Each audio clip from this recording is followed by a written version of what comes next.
It's been 3 years since you did Sing to the Moon. I mean, I don't want to beat around the bush. You've had a pretty rough time with it. Yeah. So, which means that, you know, the sound has changed in the meantime, and this is darker and more. It's more somber, but at the same time very empowering. So, like, how would you describe how the sound's changed? Yeah, I like that. It's just got some fire. Yeah. Now. I think before when I think of Sing to the Moon, I see myself as like a little mouse. Like, it was really, I was just sort of peeping over the piano, like, what's going on? Yeah. Like, okay, let me just sing these songs and get the hell out of here. Whereas the Dreaming Room is like, I actually want to be here and listen to this. I mean, we've got our radio playlist every week, and we've had Overcome on there. Oh, brilliant. We've had Phenomenal Woman on there. I want to ask you about Phenomenal Woman actually, because the lyrics and like the inspiration from that is from Maya Angelou, and I do English, and so like poetry sort of big thing. So like, how did she influence you with the writing of that? Well, you know, I want to read more generally. I wish I did read much more, but Maya Angelou is one of the few authors that I tend to have read everything that she's written, and so I feel like I'm used to her internal voice, like her creative voice. Like, I feel like it's probably influenced me on some subconscious level. And then with the wonders of YouTube, you can listen to endless interviews and videos of her reciting her own poetry, and I tend to, like, when I'm in a weird spot, either creatively or personally, sit down and listen to somebody who inspires me. And Maya is one of those people, those voices that just seems to reverberate. When I hear her, I'm not just essentially listening to words, it's the way she says what she says. And so Phenomenal Woman, I mean, there's two poems that are most famous, Still I Rise, or I Rise poem, and then Phenomenal Woman, which I knew less well. So I put it on just like when I was having a shower, and I was really sort of deeply moved by it, and I felt, you know, it sounds cliche, but I felt like she was talking to me. So I was like, well, you know, the language I know how to be creative with is music. So what can I bring to sort of interpret this piece of art? And so I literally played over her speaking so on my laptop. YouTube is up, press play. GarageBand is up, going to GarageBand, play over, so I was playing over her, you know. I'm a woman, phenomenally, chord, phenomenal, you know. It was that, and then I was like, okay, this is a song. Yeah, brilliant. So it was like, that was this part. Okay. You're a local girl. Yes, you're performing to a home crowd tonight. Yes, I am. Is that any different for you, sort of coming back? Like, is that more special? Like, is it more pressure? Is it more pressurised? Yeah, but mainly because it's this town that raised me musically.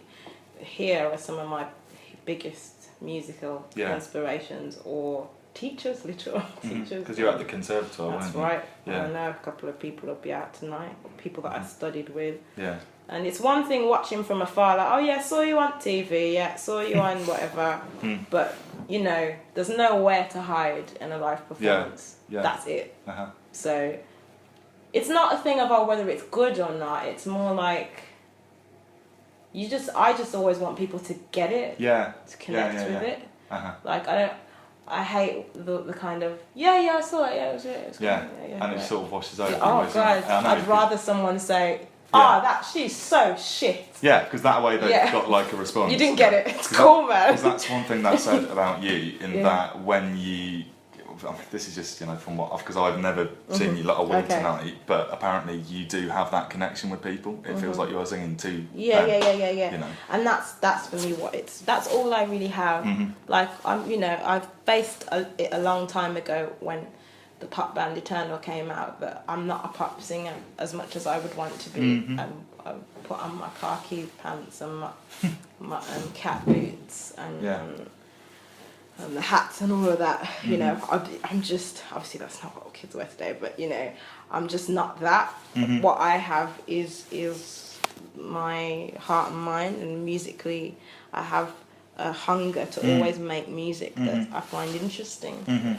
But I think, you know, somewhere in my mind I'm hoping that it connects with the next person. I'm lucky in that I've always had people directly around me, like surrounding me, that are great sounding boards. They're people that kind of go, oh yeah, I feel that, or they just don't. And it's like, because I mean that's it. Because I mean, if you're surrounded with people, that way you can bounce off them. Exactly. You're very modest and you say that's all you have, like because you're not like most sort of people who've had the success you've had, and that you strike me as sort of being quite, like, you're not someone who would say, "Oh, I'm a star," you know. Like, don't be fooled. No, but like, what's living with fame like to you? How do you? I think part of it is that I don't. Yeah, the fame thing is like, it's a weird because I'm me. I don't really know what that means. Yeah, sure, of course. Do you know? Yeah, because you don't have the outside perspective looking in. Yeah. Other than literally having, I can only, like anybody else, talk to one person at a time. Yeah. Like it's like, I've heard your album. To me, I guess because I grew up in church and also studied music, it's no different from someone saying, I was at your performance the other day. Yeah, or, all right. Yeah, somebody showed me that thing that you did. It was wicked. Or like, do you know what I mean?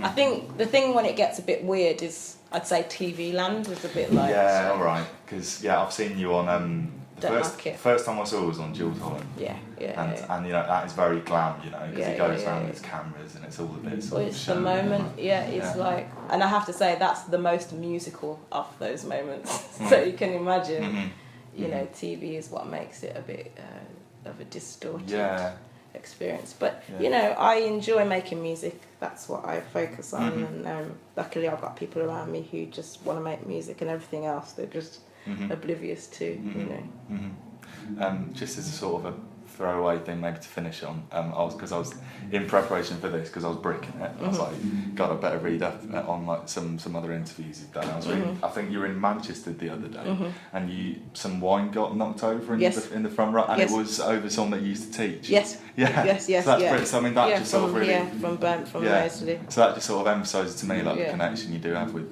your audience. I don't care. Like, that's. I mean, he was John, bless him. What a talented kid. I mean, I do feel a bit of a fraud because I wasn't a very good teacher, but I did enjoy just spending time with people going, oh, how can we make this sound convincing or believable, or like, you know, with some good technique. And, you know, I was lucky to, you know, be able to teach some of these kids. So it was wicked that he was there. No, it's great. And I'm going to be looking forward to seeing you tonight. Yeah, I've bought my girlfriend. I've been drip feeding her your songs all week, saying like, isn't she great? So, so thank you so much for your time. I'm joined by Sarah Taggart from the amazing synth pop quartet Transviolet. How are you doing, Sarah? I'm good. How are you? I'm very well. And first of all, I've got to say welcome to Birmingham. How are you finding it? And how are you finding King's Heath, which is the tiny town we are now in? I dig it. This is our second time in Birmingham, and